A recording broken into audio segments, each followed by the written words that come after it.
Okay, so today we're going to talk about engaged learning through role-playing simulations, and I'll introduce you to the tool that we've developed to support these simulations, Viewpoint. So the first thing I want to do is introduce ourselves. So I did that briefly. If you folks would like to introduce yourself, do so in chat.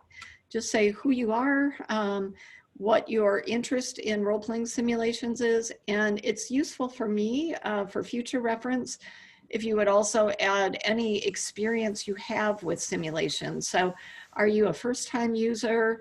Have you been doing simulations for a really long time? Have you already used Viewpoint and just want to learn more?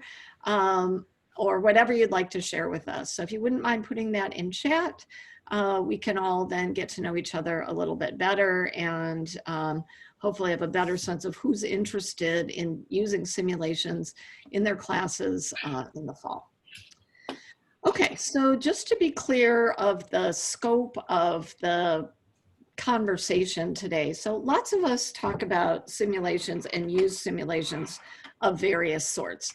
We've had lots of conversations with folks in the med school, for example, who use these incredible mannequins to simulate a real medical situation, and the medical students do all sorts of procedures on those mannequins.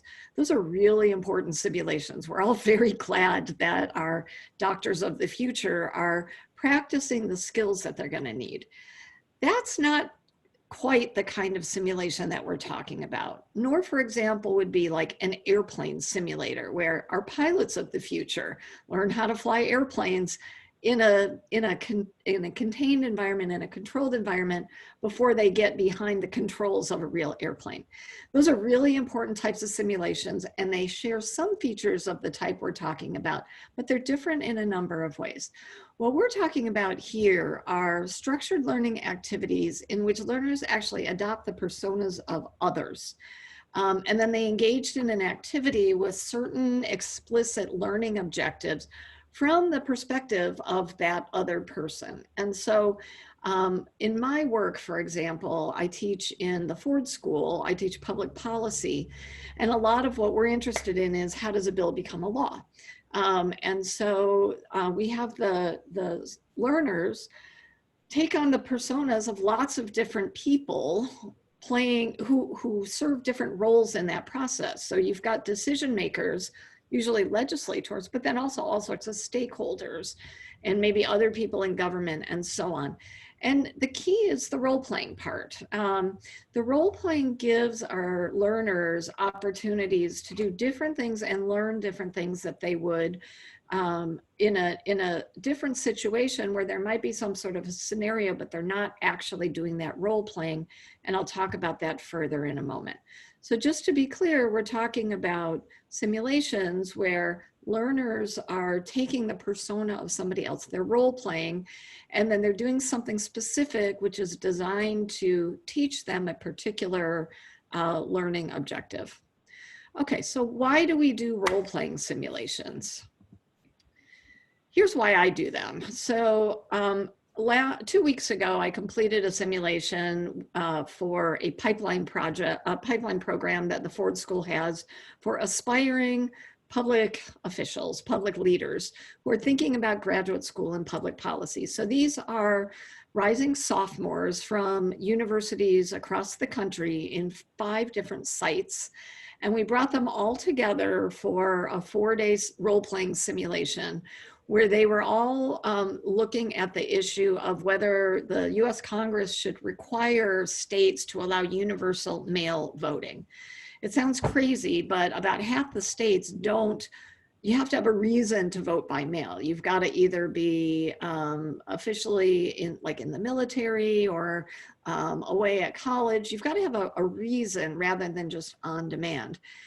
And there's a big debate about whether or not this should happen, whether states should be required to allow universal mail voting. And so I had 105 sophomores from across the country, and they spent a couple hours on Zoom together in a role-playing simulation. And then I asked them to just write in the chat tell us a couple words about that experience. And this is what we got.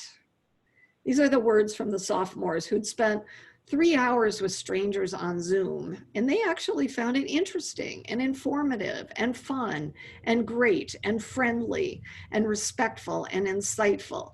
Now, somebody wrote oatmeal. I assume that that was just to be silly. I asked my college-age kids, actually, is oatmeal like some sort of word that means something like really good that I don't know about, or maybe really bland?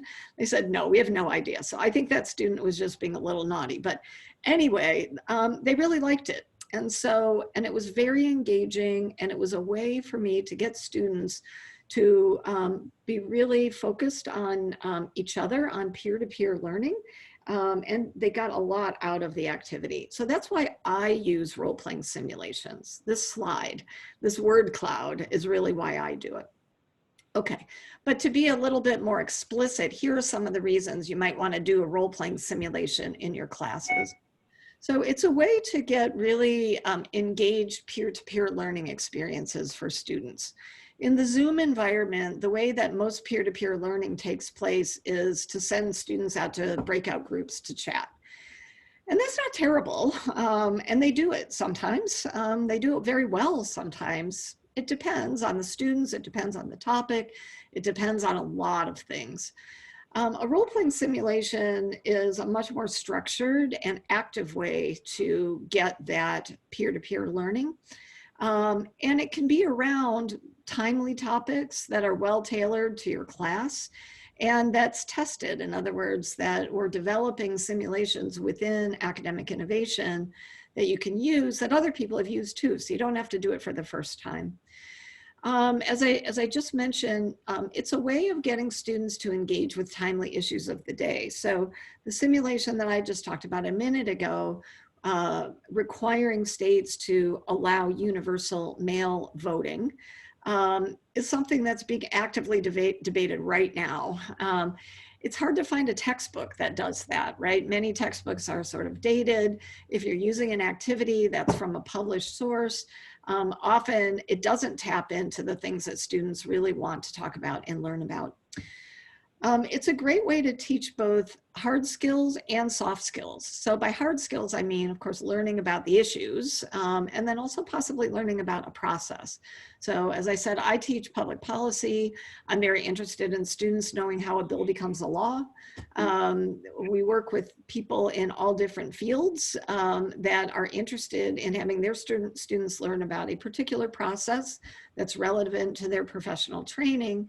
And then also an issue. It might be, contact tracing for coronavirus contact, or it might be something very different. I did a simulation recently on the use of autonomous vehicles in urban settings, et cetera, all sorts of hard skills, knowledge that we might want our students to know. It's also a great way to teach soft skills, which I don't know about you, but I find really hard to teach in the classroom. So things like empathy, you have to stand in someone else's shoes for a while and take their perspective and really understand, why did they differ from me on this issue? Why do they have the position that they have? Communication skills, you're asking students to communicate in different ways than you normally would. They're not just chatting, but they may actually have to be using persuasive communication, coalition building, and so on, advocacy. They have to collaborate, because usually a simulation has to do with collective decision making. And so you got to figure out how to make a decision together, and strategy, which is something that many students, as well as people in the world who might employ our students, are very interested in seeing. I find that having an exercise like this, an engaged learning activity, bringing people together and then asking them to do something that's both hard and fun, is a great way to build community. It allows you to scaffold both synchronous and asynchronous learning, which can be especially valuable in a remote learning context. Oh, and it's especially valuable in a remote learning context. I guess that's my last point. Okay, when might you want to use role-playing simulations? Most of the role-playing simulations, both that I've done and that the Center of Academic Innovation has helped support over the last 3 or 4 years while we've been building and developing Viewpoint and working with faculty, has to do with teaching about collective decision-making when there are multiple stakeholders who disagree about the outcome. So if you think about that collective decision-making, so 2 or more people have to come together and agree to something, but they disagree about what that thing should be. That's like everything. That's like most collective decision-making. I mean, that's the whole point, is people disagree about what the outcome should be.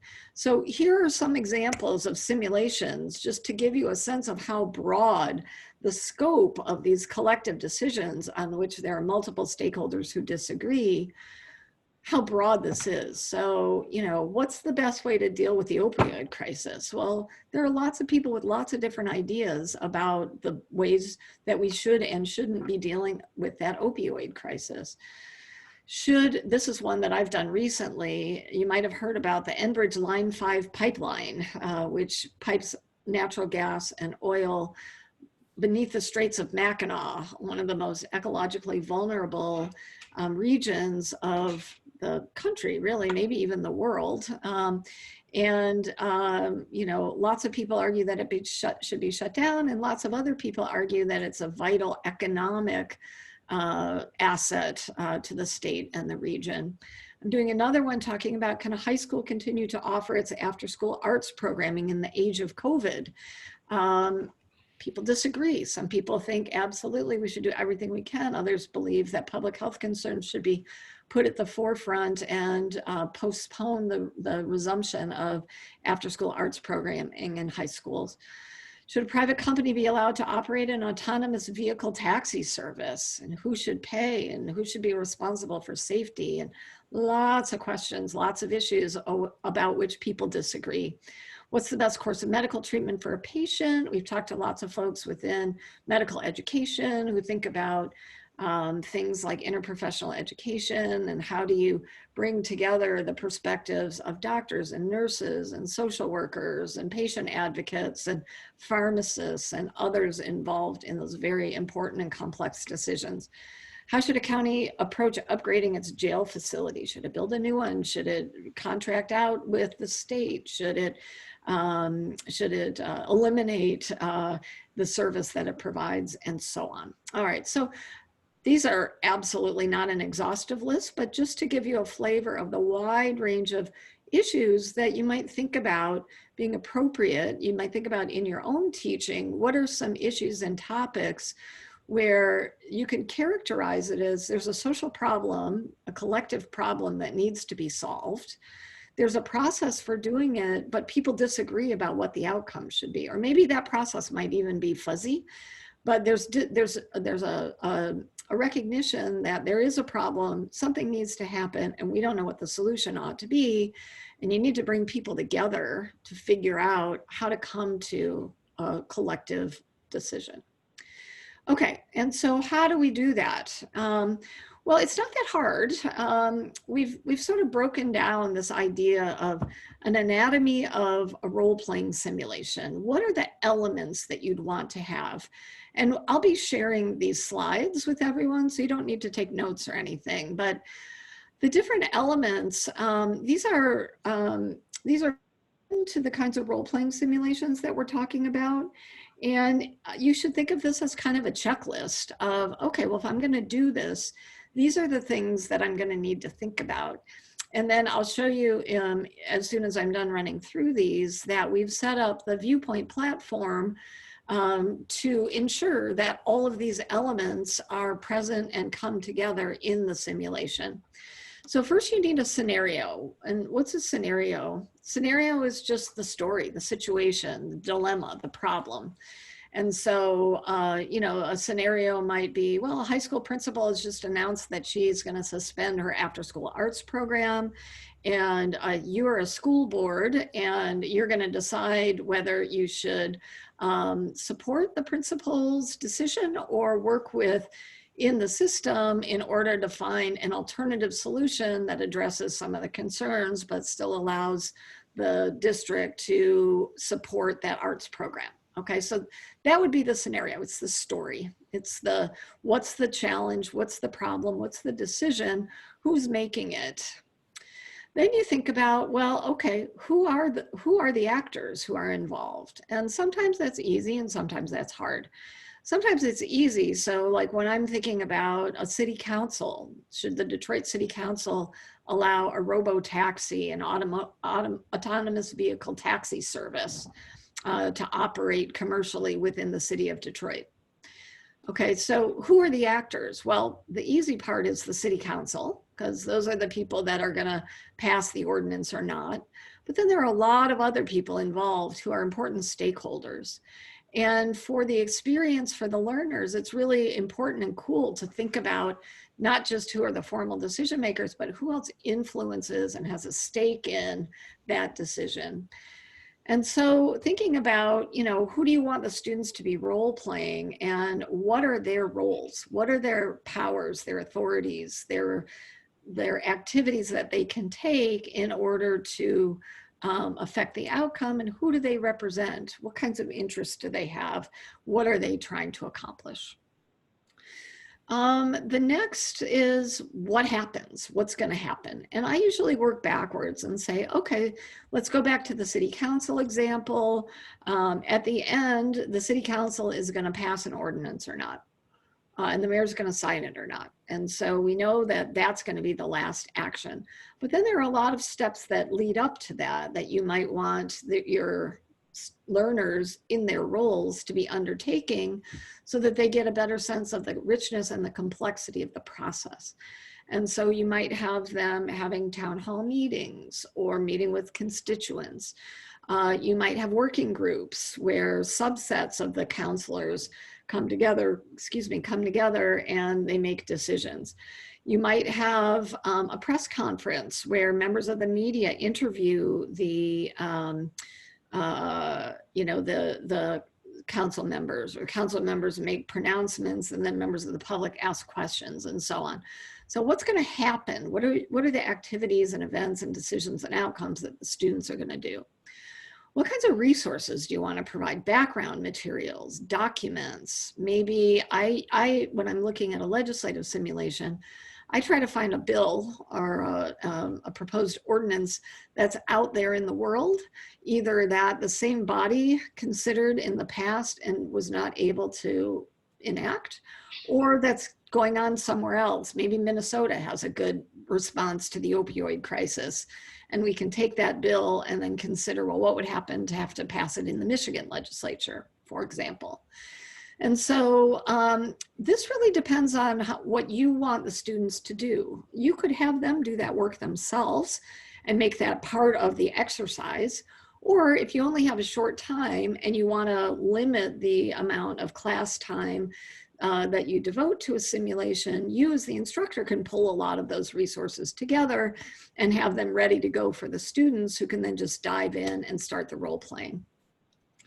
What kinds of decisions do people need to make? Are you going to take surveys? Are they going to make votes?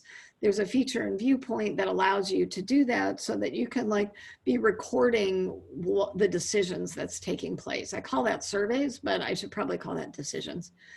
You're going to want to think about how you're going to communicate with the students. Do you want, Viewpoint has a lot of communication features right within the platform. And so you can queue up content to send out to the students beforehand, whether that's sharing resources or making an announcement. Suppose you're running a crisis simulation. You've got, an organization, and there's a massive crisis, and information is coming at your students in real time, and they've got to react to it. You can set that up in your simulation. You might also want to have other ways of communicating. So you should think about that as you're designing your role-playing simulation. You're always going to want to debrief and reflect. This is where the real learning takes place. And so thinking about how you're going to do that beforehand will set you up for success in your debrief and reflection at the end. And then you're also going to think about, how am I going to want to assess the students' engagement in the role play? Is it strictly based on participation? In Viewpoint, there are ways to monitor how students are engaging with each other through the platform. Are you going to have graded assignments? For example, background research, group projects, group papers, reflection essays at the end that you can grade as well. And you can think about all of those things as you're setting up your sim. Okay, I'm going to pause for a minute and see what questions people might have on the stuff that I just threw at you for the last 20 minutes. Any questions that you want to either unmute and ask or type in the chat?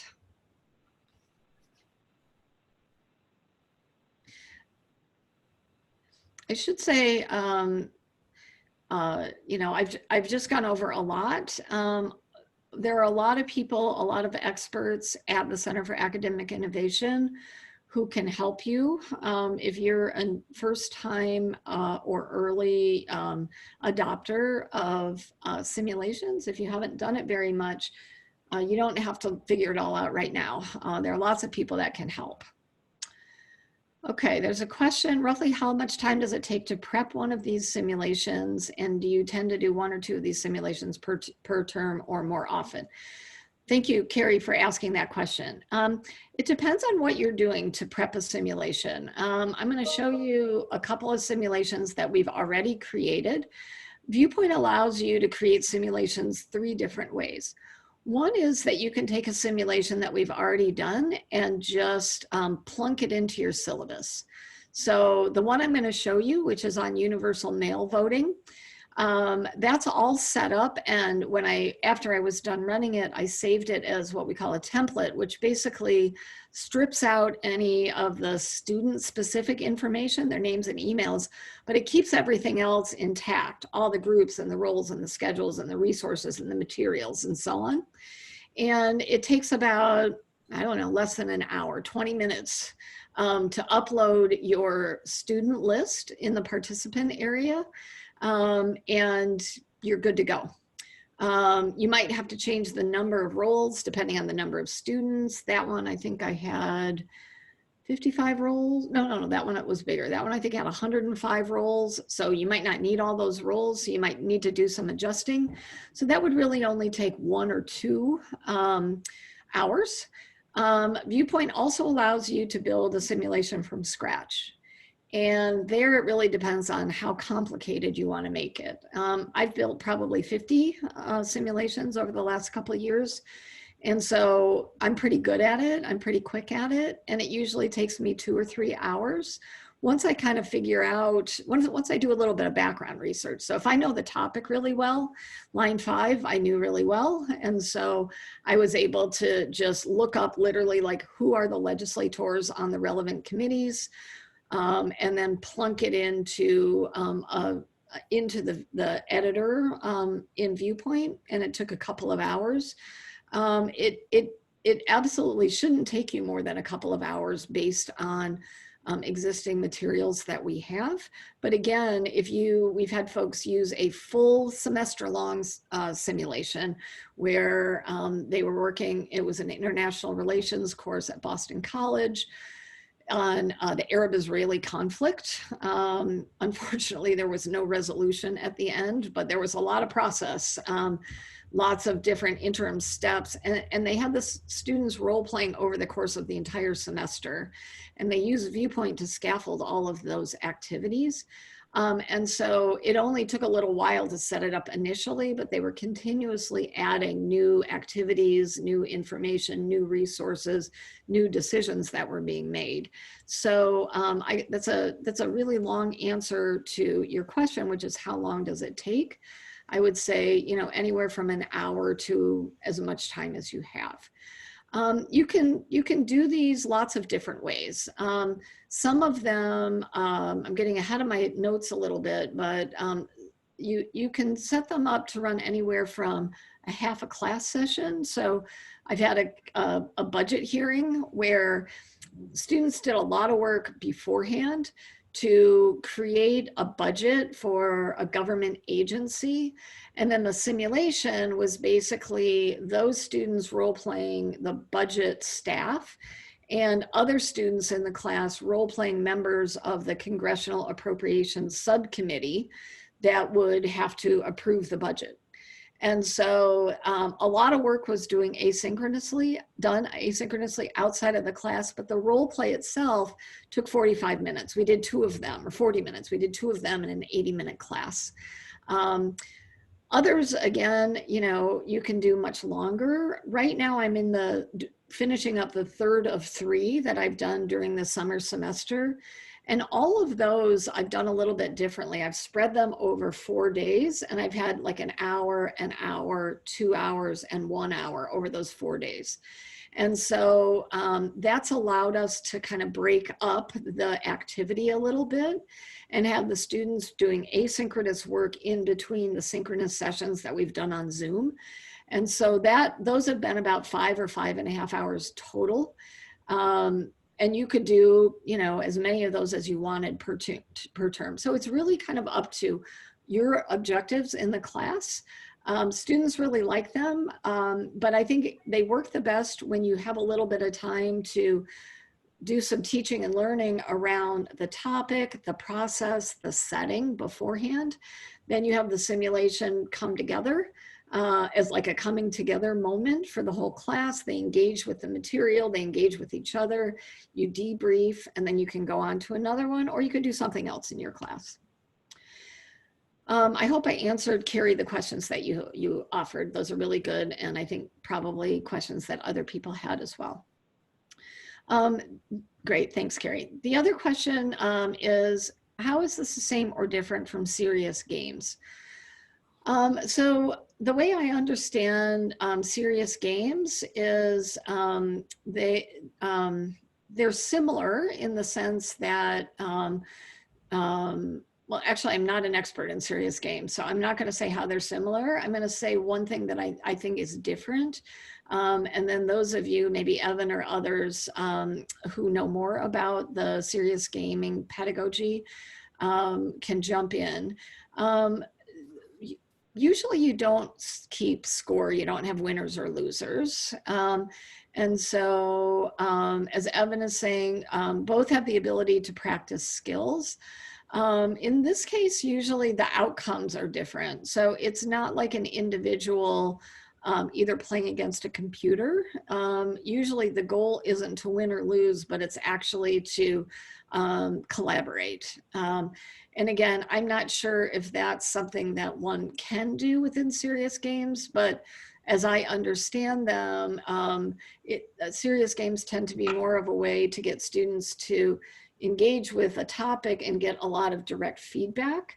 And in this case, the feedback that you get is from the other students. It's, you know, are you able to bring a coalition together? Are you able to come to an agreement on a difficult problem? Are people communicating well? Are they coming up with creative ideas? So that's my understanding of the difference. If anybody else wants to jump in on the chat or unmute and jump in, I'm happy to have that happen too. I'll just jump in really fast and say that I think they both have a lot of similarities in terms of what they achieve. They're giving students a simulated experience to practice the skills. A lot of times when we talk about serious games, they are a different type of skill than what Liz's Viewpoint does, because the skills we're practicing in Viewpoint are a lot of interpersonal communication with real live people. Great, that's what I thought, and so I'm glad. I'm glad for an expert to validate it. Yes, thank you, Evan. Okay, any other questions at the moment? Awesome. I will move on then. Okay, so now let's start talking about Viewpoint. So here's Viewpoint. This is a screenshot of the dashboard from one of my recent simulations. I don't even remember which one, but it must be the line 5 that I've told you about, because FLOW, for Love of Water, is one of the advocacy organizations. Okay, so Viewpoint, this is sort of just the way we describe it to the world. Viewpoint is research-based software. In other words, lots of people that think about teaching and learning, as well as about student engagement. It's software and content for creating engaged peer-to-peer learning opportunities in both online and in-person environments. It enables customized hands-on role-playing simulations for participants to practice these incredibly important soft skills. And it's developed by myself and the wonderful creative people at the University of Michigan Center for Academic Innovation. Come on. Sorry. Not sure why this isn't advancing. Here we go. Okay, I'm gonna unshare my screen for a minute and bring up a demo of that universal mail voting simulation that I just completed a couple weeks ago. Hopefully I can do that quickly and easily, and it behaves.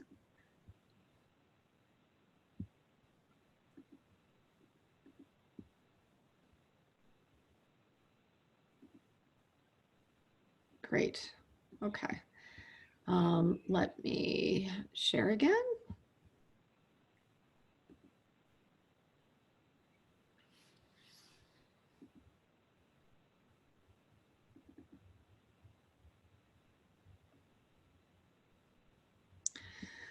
Okay, can you guys can see my screen?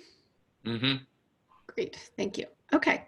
All right, so this is Viewpoint, and I'm going to bring you back to, actually, let me bring you back even one step closer to the beginning. Get rid of this for a second.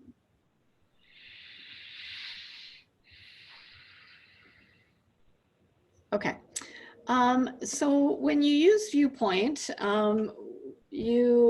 this is sort of the login page. You can't use it unless you ask. If you ask and you're a University of Michigan faculty member, student, or staff, you have access to Viewpoint at no cost, no financial cost. And so you should email me and or viewpoint-support@umich.edu. All that information is at the end, so I'll share that further with you. But you'll receive an email from Viewpoint. There's a link and it takes you to this page. You log in with your U of M login. Hopefully it won't ask me for a two-factor because I've been in recently. It authenticates and it will take you to this page, which is basically the library, the simulation library. Now, I've done lots of simulations, so I've got lots of cards. All of these correspond to different simulations. Again, if you're interested in borrowing one that has already been created, we can help you find one that suits your pedagogical and substantive needs and interests. But what you'll do is, this is the one I'm going to be showing you. If you're creating a new simulation, you click add. If we're sharing one with you that we've already used, you'll just enter it. And you'll come to this page, which you saw from the preview, which is the dashboard. So I'm just going to navigate you around the dashboard a teeny bit, and then I'm going to show you the editor. Actually, let me show you the editor first. I'm going to click Edit Simulation, and that takes you to the editor. Okay, so this is the Viewpoint Editor. And as I walked you through that anatomy of a role-playing simulation, you'll see that the different pages, the different functions on the editor correspond to all of those categories. The first one is the overview, which is what's the scenario? And so basically the scenario is where you say what the thing is. So this is the description. And then you can choose an image. And then you can set a couple of other features, like whether you want the students to receive external emails when things happen within the simulation. This is really valuable if you're doing a simulation that has a lot of asynchronous pieces to it. So students might not be logged into Viewpoint, but if something happens within Viewpoint that you want them to pay attention to, they get an email on their regular email. There are a couple of other things that are a little bit more complex, like whether you want a multi-instance simulation or a single one, whether you want to assign the roles or let the students assign their roles, whether you want to expose the student's real name or names or hide them. But this is pretty straightforward. And if you're using a simulation that has already been created, this is already populated. In other words, it looks just like this. And so all you do is submit it and you've got your overview set up. Then along the top navigation, you've got these other functions that you're going to want to do. You're going to want to identify who are the groups and roles. You can either add groups and roles over here, and so, or you can just use the ones that are already here. And if you want to eliminate some, you can, or you can add others. You'll see something that I did here, which is I've got 11 copies of Congressman Pete Aguilar, who was one of the decision makers in this simulation. The reason I did that is I had a lot of students. I had 105 students, and I wanted to have 11 simultaneous simulations, basically. But I want the students to be able to go back and forth between the groups. It got a little complicated. But what I ended up doing is just creating 10 of each of the role, 11 of each of the roles. And then I created 11 committees, and 12 committees, 12 committees. And then each of the students were assigned to one of those committees. So Congressman Pete Aguilar, number 5, was in committee number 5, along with Congressman G.K. Butterfield, number 5, along with Congressman Rodney Davis, number 5, et cetera. And that just allowed me within an online setting to manage smaller groups. And so you should think about, like, a lot of the work that the students are going to be doing in Zoom are going to be in breakout groups. And so how big of a big breakout group do you want? I typically recommend a dozen or so, which is about how many, I think this congressional committee that they were serving on, I think it had 9. That was a pretty good size. So there were 12 committees. Each of them had the same 9 members, but they were different students playing those 9 members.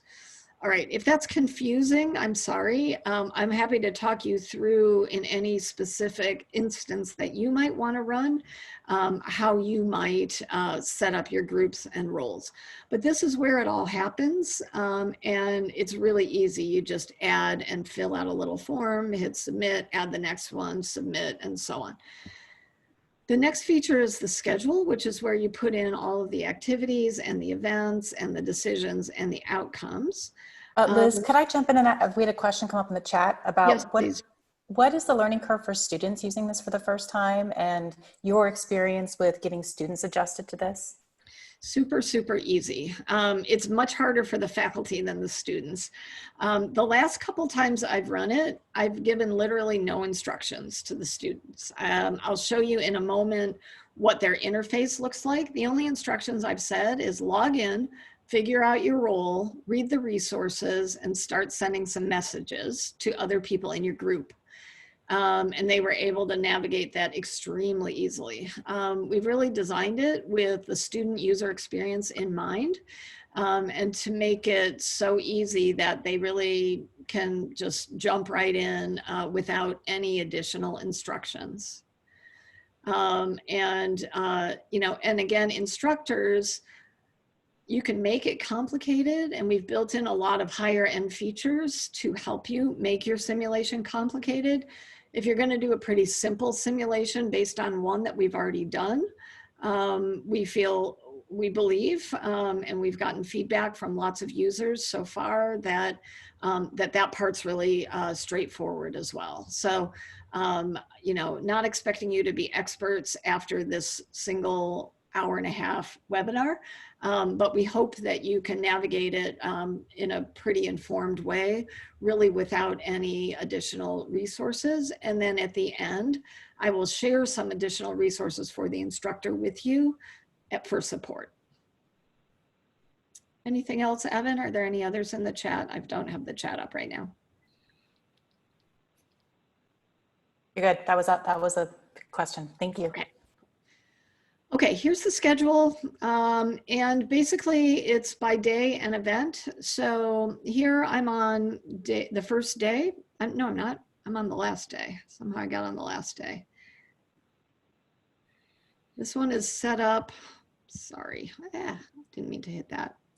This one is set up to run over 4 partial days. And so I've got the first day, you can change what the date is in the calendar, but on the first day, I've got one event, which is everybody's going to be doing group work. We assign it according to what groups the students are in. And so all of the committees are doing this work. On this day, I can edit it if I want to make changes to it, either to the time or to who's going to be doing the activity. The next day, we've got some in simulation synchronous activities. So we've got an introduction, then we send the students off to breakout groups and they do their research, then we bring them back for a full course discussion, and then they go off and they do another homework assignment that night. And again, I can add events, I can edit events, including deleting them, I can add another day, and so on. This is really cool because if I were to say edit this, one of the things that I can do is make an event dependent on something that happened previously. So if you think about, I mentioned I do these legislative simulations, and for those of you who do know how a bill becomes a law, it's a multi-step process. First, usually a committee, if you've got 2 chambers, and one of the chambers considers the bill, votes on it, yes or no. If they vote no, it's dead. If they vote yes, you go on to the next activity, which would be to either have another committee take it up or the floor to take it up. So if I'm making that event of the floor vote, it's dependent on what happened before. If the outcome of the previous vote, the committee vote, was no, this event doesn't happen.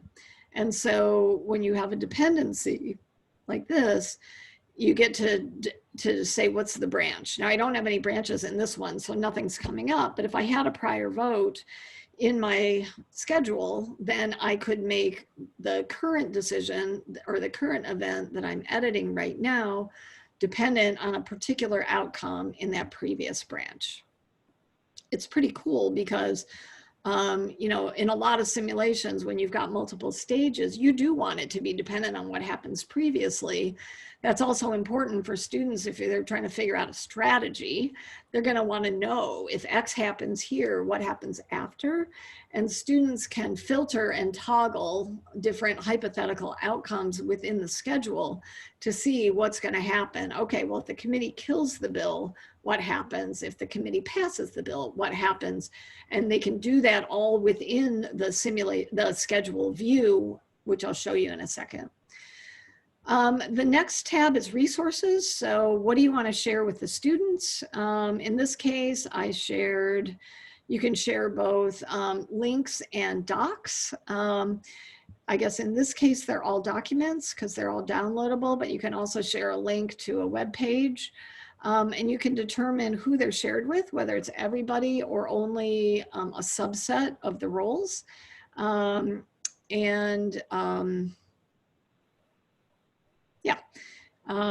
So that's the resources. Queued content is when I was mentioning the possibility of a crisis simulation previously. You can have things, for example, like you only release a resource after students have completed some activity. Then they get to read another set of instructions, for example.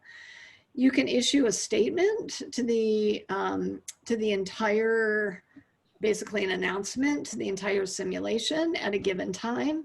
So that could be like cueing people, okay, everybody get ready for the next activity. And you can preset that so that you don't have to worry as the facilitator about, oh, I got to remember at 7:25 to send this out so that at 7:30 everybody's ready. You can set that up in advance. And likewise, messages, the difference between statements, which I got to change this, we actually call it announcements in the simulation, and messages is that a statement goes to everyone and only a facilitator can send that. Whereas a message is like an email system and anybody can send emails to anybody within the simulation, whether that's other participants, the facilitator, back and forth, and so on. Liz? Yep. I believe everybody could share videos. Is that correct? Like if you had queued content that maybe was a video? Yep. You can share video as a link to like a YouTube video in the resources.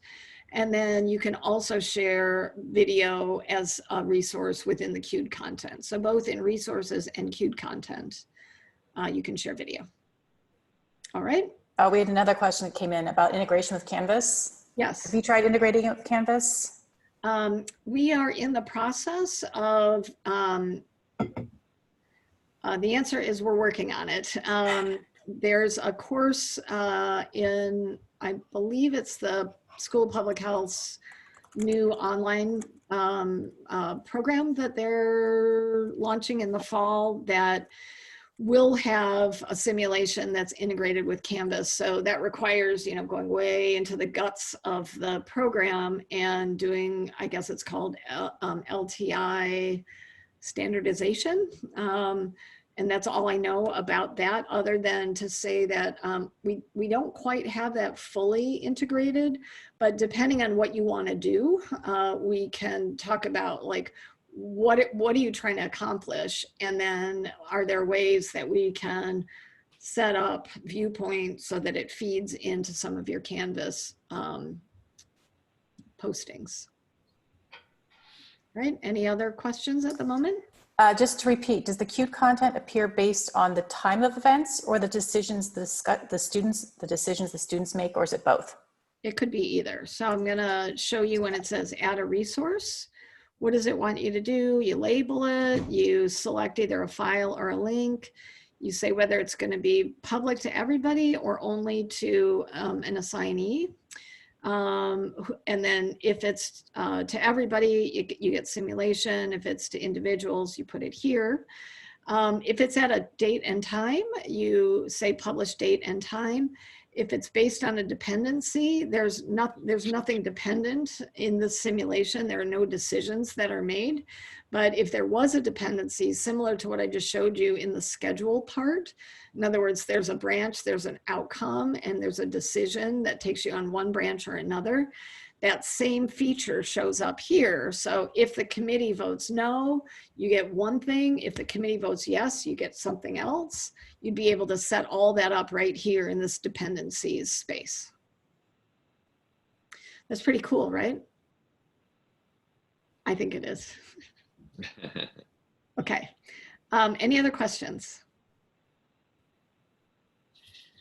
Okay, super quickly. I'm going to jump. So I just showed you surveys. Actually, I'm sorry. Let me go back to surveys. Let me show you what a survey looks like. So this is what a survey might look like. Do you support the bill as amended?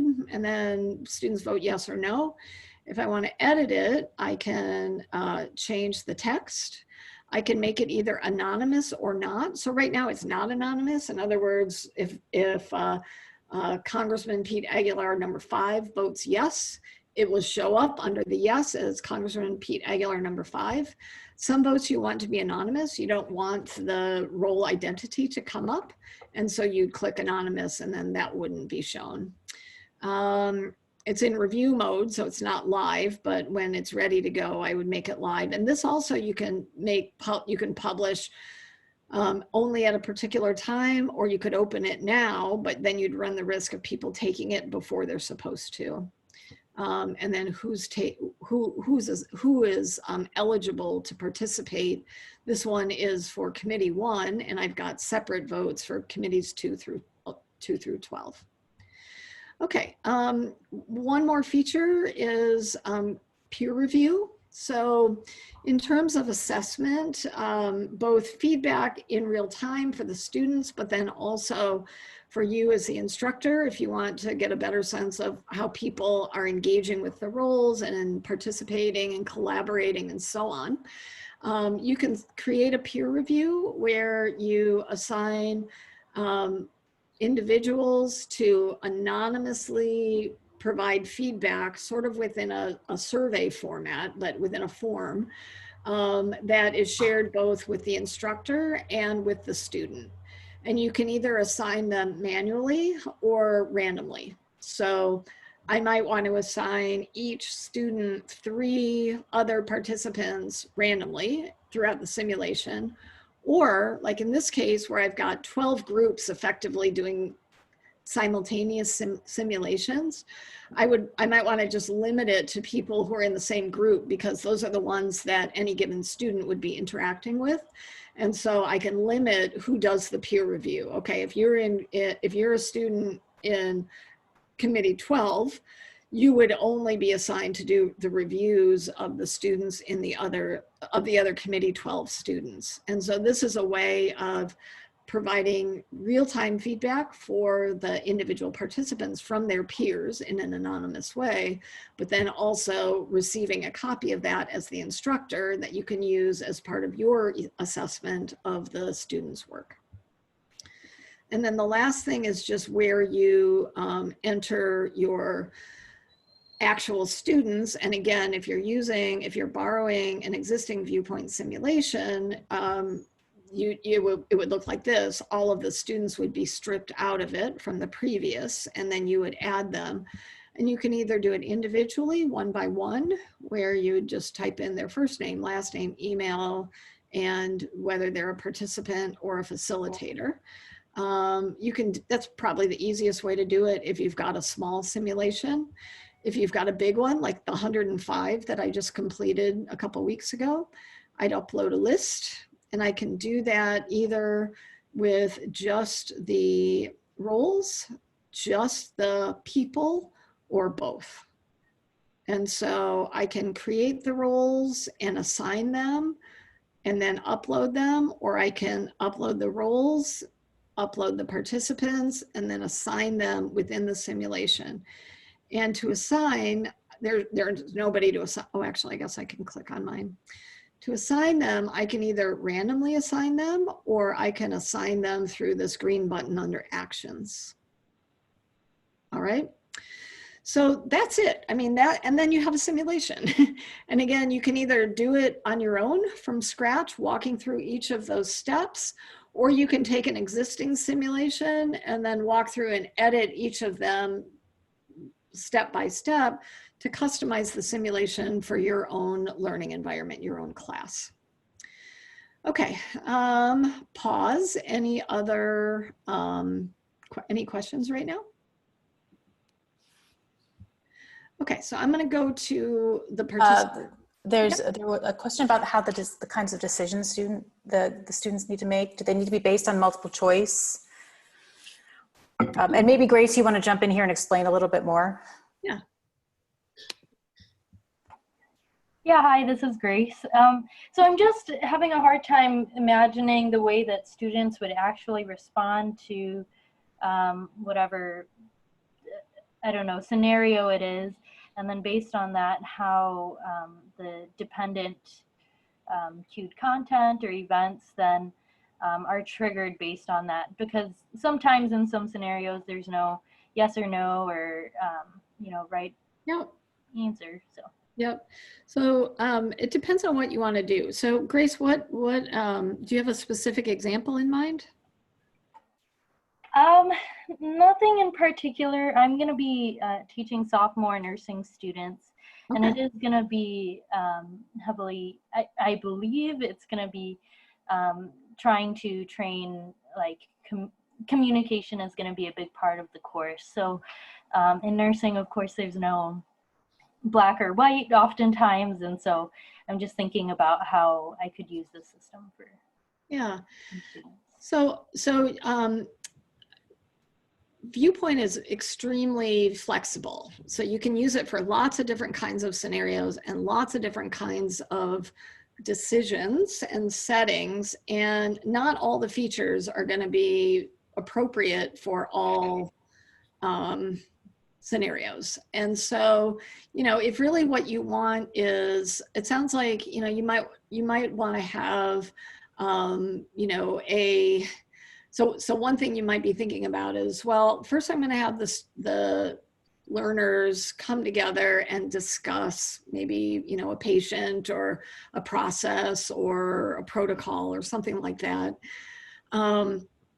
And then I will have them, to sort of like understand what it is. And then I'll have them go out and role play different people within a communication setting. So whether it's a nurse and a patient, or a nurse and a doctor, or multiple people, a nurse and a nursing supervisor, and a resident and a family member.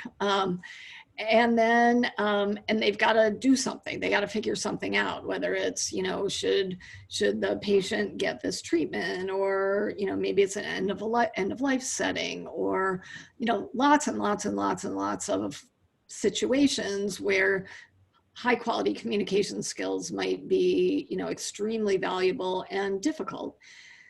So you wouldn't want to have that kind of dependency, right? There's not a right or wrong answer. But what you might do is rely really heavily on peer review and, have them go through the scenario, record it in Zoom. So you'll have them go into a breakout room, record what they're doing, and then talk about it collectively, and have that be, both the role playing, but then also the discussion and evaluation of the interaction be what you do. And then have, peer review or, something else be the basis on which the learning takes place. Like, okay, I said this, are there better ways that I might say it in my role as a nurse's supervisor, and so on? Or, oh, the patient reacted this way, are there different ways that we could have had that conversation? In other cases like mine, where, there's a much more clear process and there are yes and no decisions along the way, then I probably wouldn't be evaluating, well, I might be evaluating like the quality of the conversation, but I would be using different parts of the Viewpoint platform to sort of capture and then move us forward in the conversation.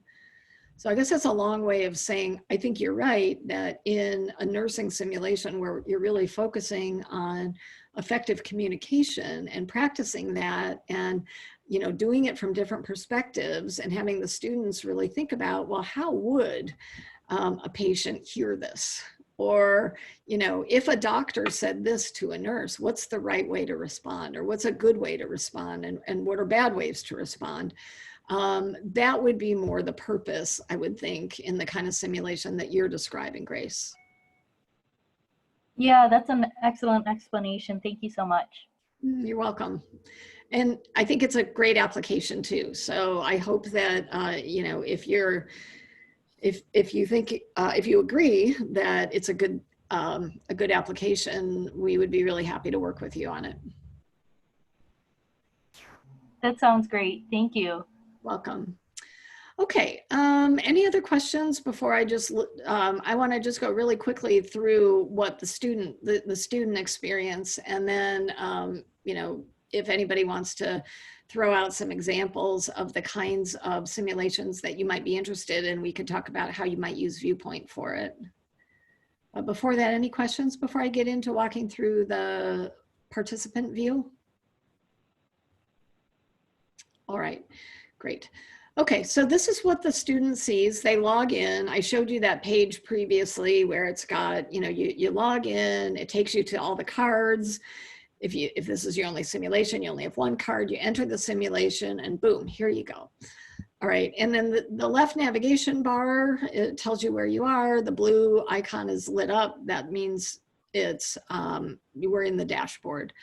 So the first thing you want to think about is the I, which brings you to the scenario, which I showed you in the editor. This is where it shows up for the participant, which is just a reminder of what's the scenario. And, you know, the student can bring that up anytime by clicking on the I.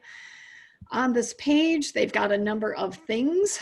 They've got their own profile, their own role. And if I were a participant and not a facilitator, this would actually say my role, and it would say something like Congressman Pete Aguilar 5 with my name under it.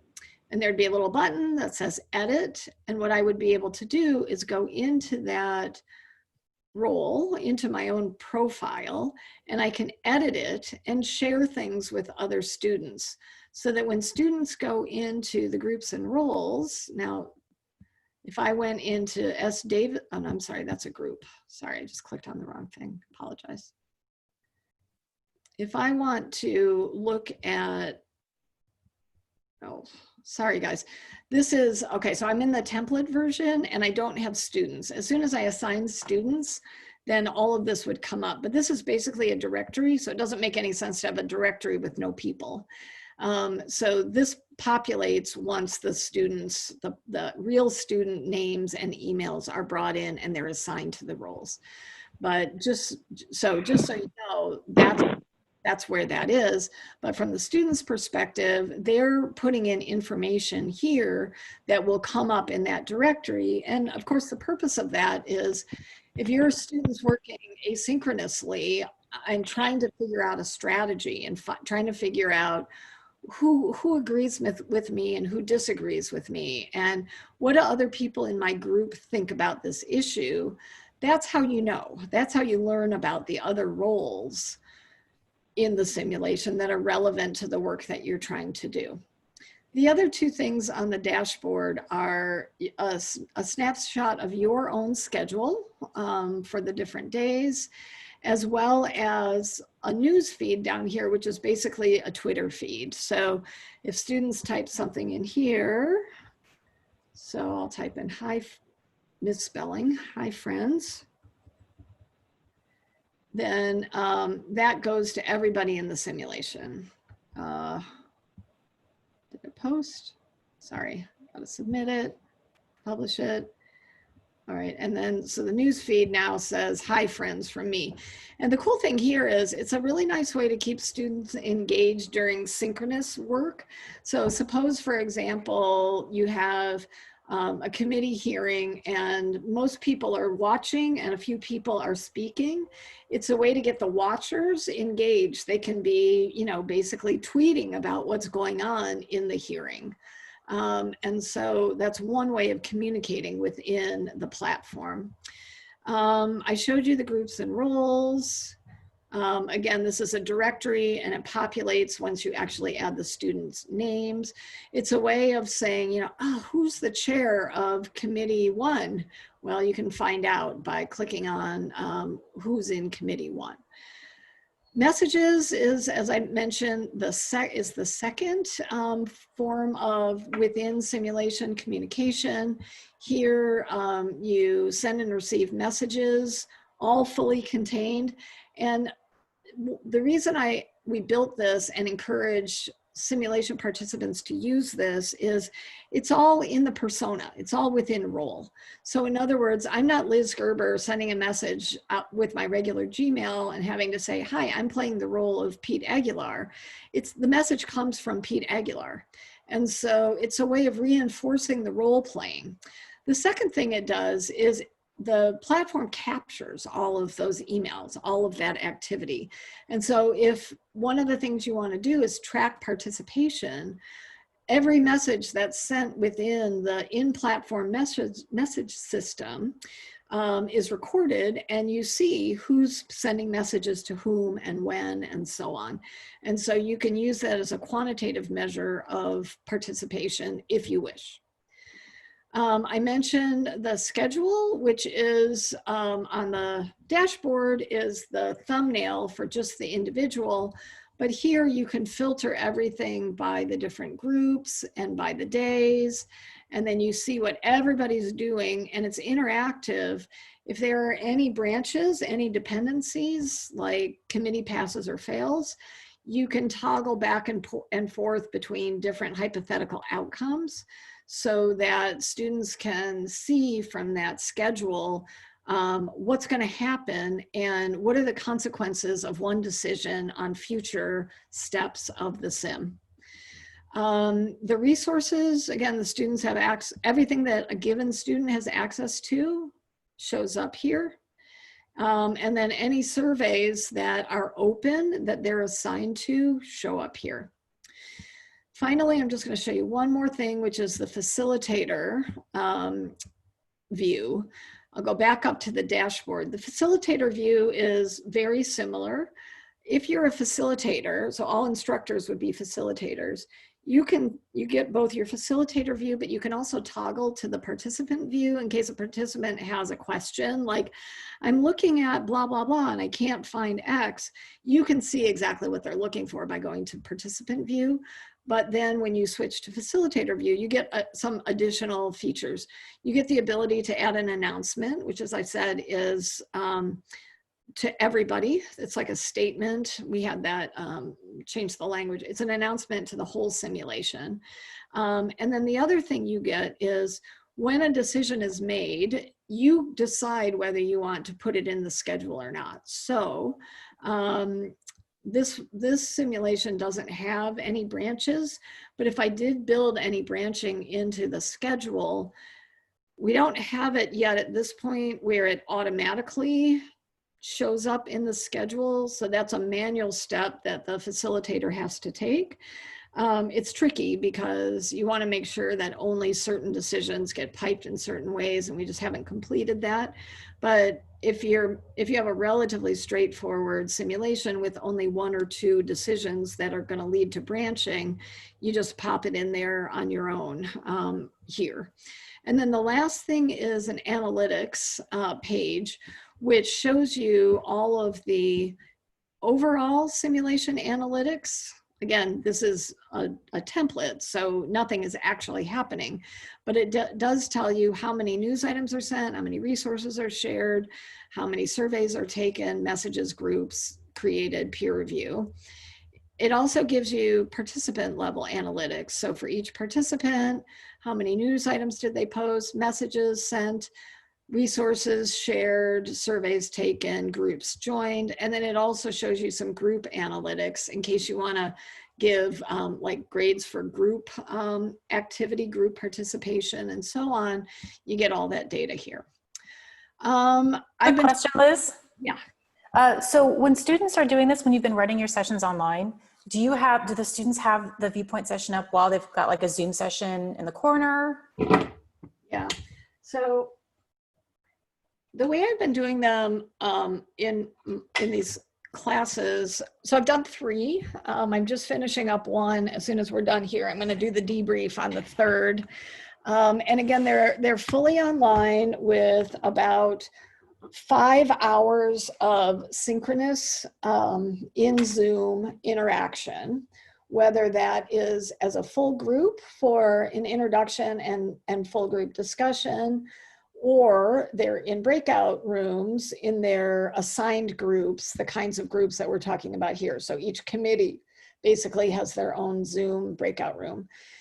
And Viewpoint, we've mostly used asynchronously in these. So all of the role assignments are made in Viewpoint.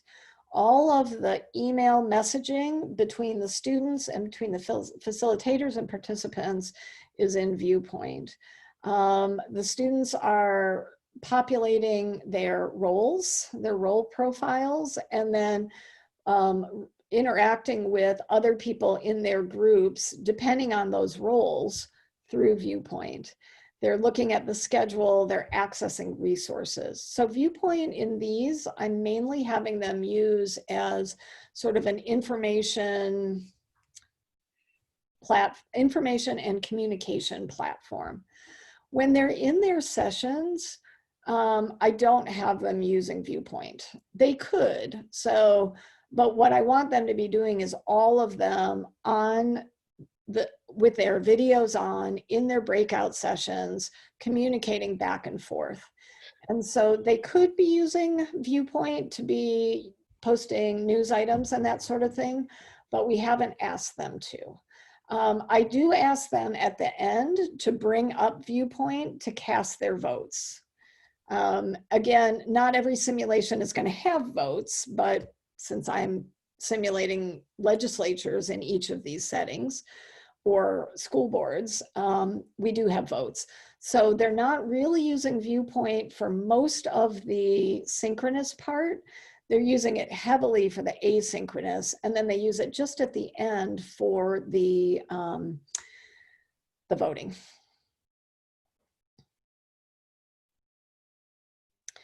Okay, did that answer the question, Evan? I think so. Okay, I'm going to stop sharing for now so that we can see each other. But if anybody wants, I can easily bring the screen back up if anybody would like. So question for all of you is, does anybody have an example that you think you might want to be using in a class in the fall? We can talk through how you might set that up.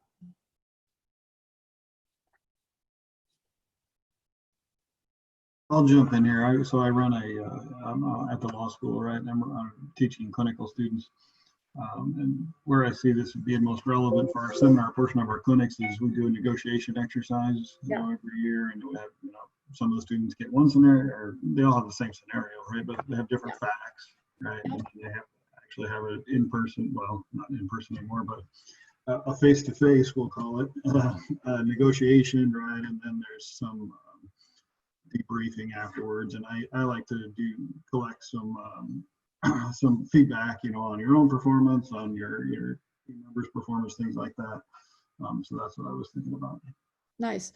I worked with your predecessor, Michael Bloom, who used to teach a similar course in the law school, and we talked a lot about how he could use Viewpoint to do that, and then he left.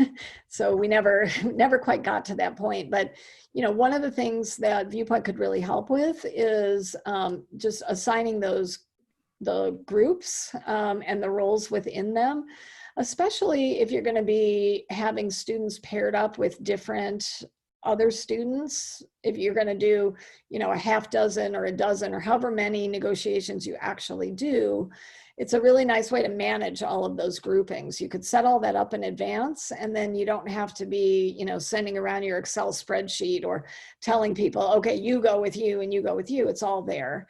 And then, again, as you mentioned, Tim, the peer review is something that you could use, I think, really productively, as well as the resources where you can assign, different resources to different students and control who gets what, right? So if you've got a buyer and a seller and you want the buyers to get these resources and the sellers to get these other resources, you can set that up in the resource feature of Viewpoint, and then you don't have to, manually share those things in an online setting. That might be especially valuable. Cool. Yeah, sounds good. Just to confirm, does every student in the class need to ask permission to use the Viewpoint software, or just me? No. So what I need is a request from the instructor so that we can give you the facilitator access. Okay. And then you set it up, or we can help you do that, but you need to be at least involved in helping us help you set it up. And then either you or one of us from Academic Innovation can then upload your student list, which all we need is their name, their last name, first name, I guess in the opposite order, first name, last name, and your user ID, username, sorry. And then they automatically, you upload that, you assign them to the roles, you click invite, and they automatically get the login to go on to Viewpoint. So you as the instructor are basically giving each of your students permission to go into your simulation. Great, that's helpful, thanks. Great, absolutely. Anybody else?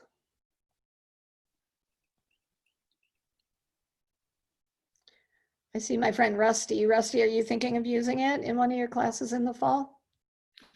You know, I may. I'm thinking about having my students do a debate. Since U of M opted out, I thought Paul 683 ought to have its own debate and just have all the students. But rather than assign them, I'm more inclined to let them choose, because that sort of simulates real life and politics, right? Not everybody has equal power on both sides. So sometimes you have greater on one side and lesser on the other. Yeah. Particularly, I enjoy this particularly for the leadership class that I just taught last semester, Yeah. in terms of giving them issues. Like I'm very intrigued by what you did with Enbridge and some of these current, to have them sort of learn about these issues, get the nuances, and then grapple and embrace those sorts of things. And I think, as you pointed out with Boston College, sometimes you don't come to a resolution, right? Right. There is no answer. So Rusty, there is, I pointed out, but if you need help, I'll help walk you through it. There is a feature that you can allow students to pick their own roles. And so they basically all come in on I actually haven't used that feature. We created it for the Ross Leadership Crisis Challenge, where students create their own groups, their teams, and then they figure out what roles each of them are going to play. But the academic innovation folks can help you with that if it's not totally intuitive. Yeah. Yeah. The other thing would be to create like the leadership class was smaller than yours. I only had 20 students, so I could just do a committee of the whole. Yeah. And then everybody's on the committee, and then we could debate, you know, various things like raising the gas tax in Michigan to fix the roads, and, you know, whether 45 cents is the right approach or lesser amount, or, you know, can we come to anything? And you can imagine giving, you know, you'd want to think about like, what resources you want to share versus what you want them to go find on their own, what information you want to provide in advance. So, you know, you could make that issue the entire class, right? And you could cut at it lots of different ways, like the Arab-Israeli conflict class that I mentioned. Or you could have a 2-hour simulation where you provide a bunch of information, they absorb it, discuss it, and then move on to the next. So, you know, we really, I can't emphasize enough, like Viewpoint wants you to get the experience that you want your students to have. So, you know, if it's really focusing on, you know, consuming lots of information quickly and then, you know, working it through and then moving on to something else, you can do that. If you want students to spend a lot of time really digging into, you know, all the different roles and the people and the stakeholders and the process and the background and the alternatives, and you can do that too. Yeah, no, there's a lot of different ways to tackle it. I enjoy the engagement. That's what appeals to me. Great. Well, let us know if you want help. Always need it.